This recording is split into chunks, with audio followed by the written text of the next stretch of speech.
pretty much everybody fishes a body of water that other people fish, right?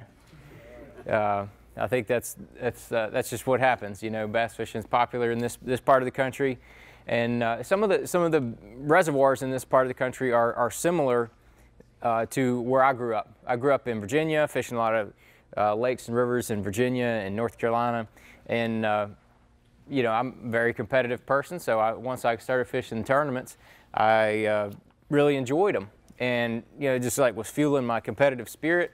And if you're fishing in a tournament, you're not fishing anywhere by yourself unless you're making some ludicrous run or something like that, or you're fishing some unproductive water. But if you're fishing water where the fish are, you're going to be fishing around people. And when I was growing up, one of the baits I just kept falling back on was crankbaits, because I would try different lures and I would keep coming back to that crankbait because I could go right behind people and catch fish. And so that's kind of what I wanted to talk with y'all about. Some things you want to look for, and some ways that you can still utilize a crankbait, which is an aggressive reaction bite, but yet you can go right behind people and catch fish. I like a 7-foot crankbait rod. This is the rod that I have listed up there. This is the rod right here, and I want to show you how it bends. This is an all graphite rod. You can see it's what we call parabolic. And I think that a lot of the manufacturers have done a really good job of educating the public on what a parabolic action is, or just go ahead and just call it a crankbait rod. This one, all the casting rods, you can see it starts with the C. Any of those rods that start with the C are designed for crankbaits. They're more parabolic, more moderate type action, and that's what you want. And I say that's what you want, and a lot of people don't understand. They know that's what they need, but they don't understand why. And I think it's twofold. One is that when fish bite a crankbait, when they eat it, they don't grab it with a hand and stick it in their mouth, right? How do they eat it? Has anybody ever seen a bass in an aquarium eat a minnow? Yeah, they inhale. Right, they inhale it. They suck it in from a couple inches away. I saw an 8-pounder eat like a shiner about 6 inches long in an aquarium one time, and he sucked it in from almost a foot away. It blew my mind. It was, you know, scales going everywhere. It was a violent attack is what it was. But he just kind of eased around, and that shiner kind of came right in front of him. And he just sucked it in from about a foot. And that's what they do with your crankbait. When that crankbait's going along, most people know that when a crankbait is hitting the bottom, a lot of times that's when you're going to get a strike, right? Well, you ever think about how does that fish get that crankbait off the bottom? He sucks it in. He sucks it in. He inhales it. Sometimes they might get a little leaf or something like that too, but they don't care. They know that whatever that thing is wiggling is going to go in their mouth. And so they inhale it.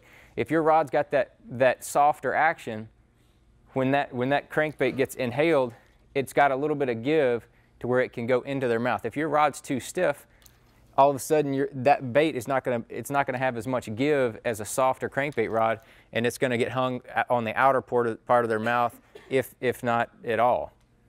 So that's you know, reason number one. Reason number two is that lighter line also allows you to throw further. And if you're throwing further, you're A, covering more water, B, you're going to get even a little deeper, and you're going to be able to get further away from the fish that you're trying to catch. So we already established we're fishing in crowds, right? We're fishing around a lot of the people. The further you can get from the boat, the less those fish are going to be wary as to somebody's going to be around. So the further my cast can be is very, very important. I kind of went down on some of these kind of quick, but the retrieve is also a really big deal. The stop and go is one of my favorite ways to crank in a crowd. I'm going to throw that crankbait out there. I'm going to reel it, stop, reel it down there till it hits cover, stop. That's it. Just reel, reel, reel, stop, reel, reel, reel, stop. I can't tell you the number of times I've been reel, reel, reel, stop, and as soon as you go to reel it again, they get on it. That's not too radical of a deal, but I can tell you I watch a lot of other people, like Pete was talking about. You cheat a little bit and watch the other people. What are they doing? A lot of them are not stopping and go. And then you can go super fast, reel down there, And you can use it in conjunction with stop and go as well.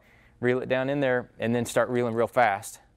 And you just get you get even more excited reaction by it. I think I've got an example in another slide where I'll tell you a story about that super fast deal. And then you can also use it like a jerkbait. This little Spro, Little John MD, I use it like a jerkbait quite a bit, especially in the early spring, the pre-spawn.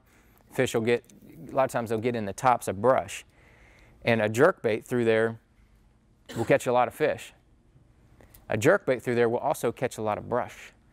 I can't tell you the number of times I've had good, good little spots. I'll jerk the jerkbait down to it, jerk, jerk, and right when I know a fish is getting ready to hit it, boom, you hook. The first thing you hit is a piece of brush, and a jerkbait with 3 sets of treble hooks usually, man, it's like instant hang. That crankbait will come through some brush like nobody's business right there.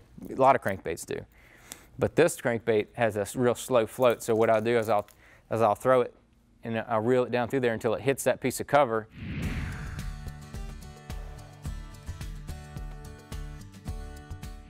Welcome to Bass University TV, an online video training course where you'll learn champion bass fishing techniques from pro anglers Pete Glusek, Mike Iaconelli, and their talented special guests. From on the water to in the classroom, you'll learn sound techniques and strong fundamental bass fishing skills. Watch hours of video content on multiple topics at your own pace for a low monthly fee. Cancel at any time. Information is power in the sport of fishing, so learn from the very best. Subscribe to Bass University TV today.